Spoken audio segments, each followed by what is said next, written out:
Magandang umaga mga katropa. Ngayon, ipapakita ko sa inyo mga katropa kung paano magtugtong ng copper pipe. Panoorin nyo lang mga katropa hanggang sa dulo para malaman nyo kung paano magtugtong ng copper pipe.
Ganito mga katropa. Dapat malakas ang apoy pag mag-welding tayo. Karamdaman nyo rin gamit yung silver rod nyo. Kasi didikit yan pag hindi ba talaga mainit yung copper pipe.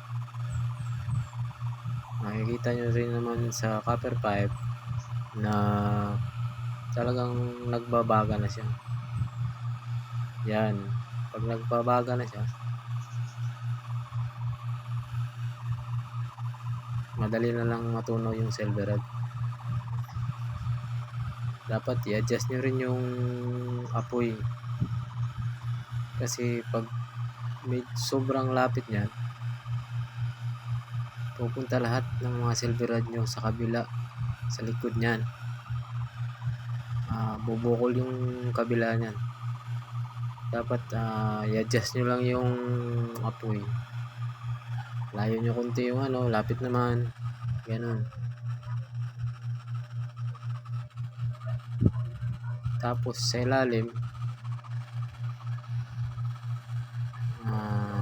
tingnan nyo rin. Doon nyo ihinangin din. Lagyan nyo konti. Yan, kasi minsan kasi komportable tayo na nasusulda na natin sa kabila. Dapat initin din natin doon sa kabila para maganda yung hinang doon. Saka natin lagyan yung sa itaas niyan. Lagyan ng konti lang para medyo kapit talaga siya. Talagang kapit. Sana may natutunan kayo dito mga katropa. Paki-like na lang din mga katropa. Maraming salamat.